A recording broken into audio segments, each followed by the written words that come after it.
Arabia and other countries and globally, min al-alam, that here is an opportunity where the world wants to have green energy, where we want to avoid pollution and minimize our problems in the air. And the answer is Karaba min al-ma, Karaba min al-shams, and Karaba and wind power.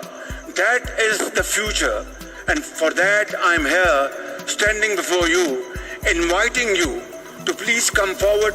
And I, as Prime Minister of Pakistan, but at this very, very important forum, I am telling you very frankly, this wonderful gathering and wonderful arrangements has pleasantly surprised me. It has been a wonderful occasion to be here.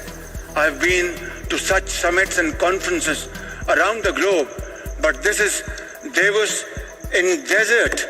It is a remarkable achievement by our Saudi friends and Saudi corporations and Saudi young leadership headed by Crown Prince